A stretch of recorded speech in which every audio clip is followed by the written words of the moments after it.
नमस्कार, स्वागत है आप सभी का द बिहार टॉप में। मेरा नाम उदित तारण है। देखिए, इस वीडियो में हम इस बात पर विश्लेषण करेंगे, चर्चा करेंगे कि चिराग इतने महत्वपूर्ण भारतीय जनता पार्टी के लिए क्यों बन गए।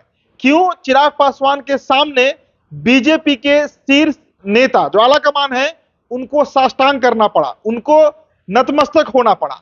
ये बात समझना जरूरी है क्योंकि बिहार में लोकसभा चुनाव होने जा रहा है। लोकसभा चुनाव पूरे देश में है और साथ साथ बिहार में भी है।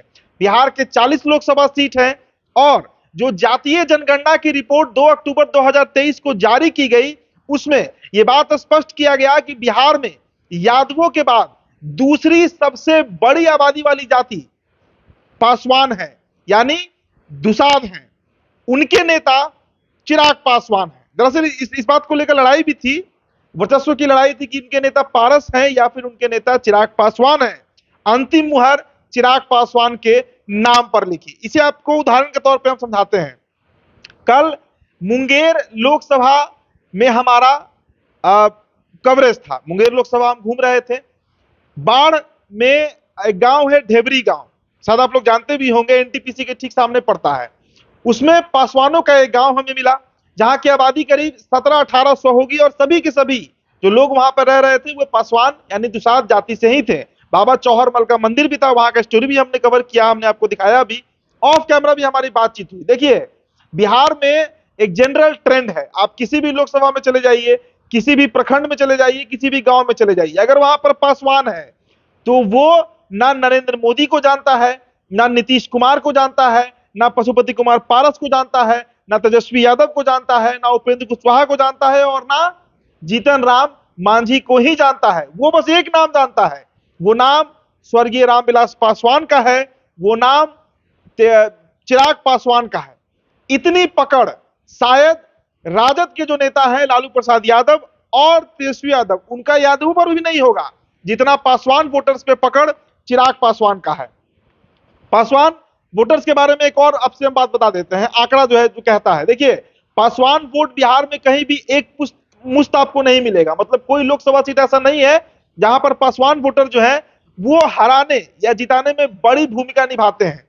लेकिन बिहार का कोई ऐसा लोकसभा नहीं होगा जहां पर उनकी आबादी जो है वो 1 लाख से कम हो। देखिए, 5.5% के आसपास जो पासवान वोटर को बताया गया, बिहार की कुल आबादी में करीब 75 लाख वोटर्स जो है, 75 लाख वोटर्स जो है वो पासवान जाति से आते हैं। बिहार के 40 लोकसभा सीट है, तो आप इसी से अंदाजा लगा लीजिए कि हर लोकसभा, आप चाहे खगड़िया चले जाइए, पूर्णिया चले जाइए, आप बक्सर चले जाइए, आप भागलपुर की बात कीजिए, आप मुंगेर की बात कीजिए, अररिया की बात कीजिए, मोतिहारी की बात कीजिए, किसी भी लोकसभा में कम से कम 75,000 और अधिक से अधिक 2 लाख तक पासवान वोटर आपको मिल जाएंगे।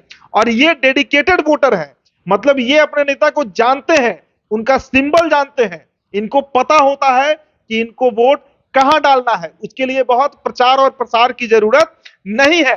चिराग पासवान जो है वो सोशल मीडिया पर बिहार के सबसे ट्रेंडिंग नेताओं में से एक है और इनके जो फॉलोअर है, जो इनको मानने वाले लोग हैं, वे आंख बंद करके इनका समर्थन करते हैं। इसके अलावा एक और बात जो हम लगातार, चूंकि क्षेत्र भ्रमण पे भी है, कवरेज कर रहे हैं, तो और जो बातें समझ में आ रही है, पासी जाति जो है, जिनका टाइटल चौधरी होता है, जिस जाति से अशोक चौधरी आते हैं, इनका जो जाति है उसके लिए भी, चूंकि ताड़ी बेचना उनका मुख्य पेशा है और इस मुद्दे को कई बार चिराग पासवान उठा चुके हैं, जिसके चलते जो एक जनरल ट्रेंड बिहार में देखने को मिल रहा है कि न सिर्फ पासवान के बल्कि पासी जाति के जो नेता हैं वो भी चिराग पासवान ही बने हुए हैं।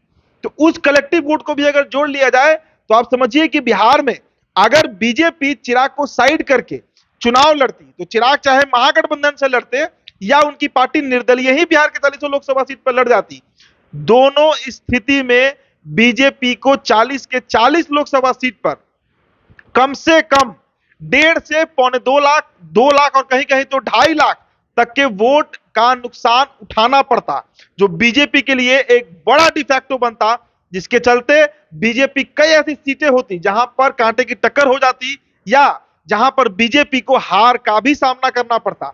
इन सभी बातों को, ये सभी बात जो है वो बीजेपी के इंटरनल सर्वे में सामने आ गए कि चिराग पासवान को दरकिनार करना, चिराग पासवान को साइड करना बेहद बड़ा घातक कदम लोकसभा चुनाव के दृष्टिकोण से हो सकता है।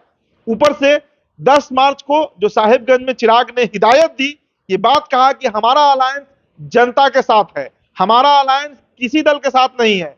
वो चिराग पासवान जो मोदी को राम मानते हैं, खुद को उनका हनुमान मानते हैं, सार्वजनिक मंच से मोदी का नाम तक उन्होंने नहीं लिया। नीतीश कुमार पर तो हमलावर दिखे।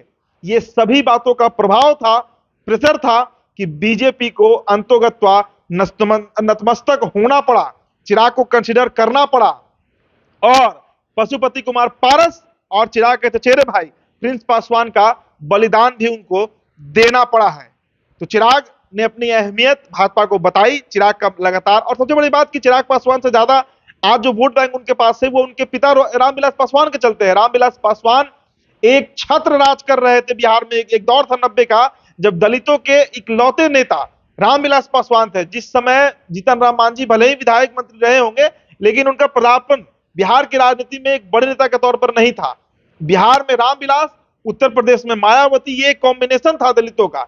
उसका लेगेसी जो है वो चिराग पासवान को मिला। चिराग पासवान उस विरासत को संभालने में भी अब सक्षम हो गए हैं और यही कारण है कि आज चिराग ने अपनी बातें मनवा ली। 4 सीट तो अभी गारंटीड तौर पर, पक्के तौर पर चिराग को दिया जा रहा है, लेकिन खबर यह भी है कि अगर मुकेश सहनी एनडीए का हिस्सा नहीं बनते हैं तो 5 सीट चिराग का होकर रहेगा, जिसमें हाजीपुर जो पॉलिटिकल आइडेंटिटी है पासवान परिवार का, रामविलास का, उस पर चिराग पासवान को मुहर मिल चुका है भारतीय जनता पार्टी की तरफ से। फिलहाल इस रिपोर्ट में इतना ही। बहुत बहुत शुक्रिया।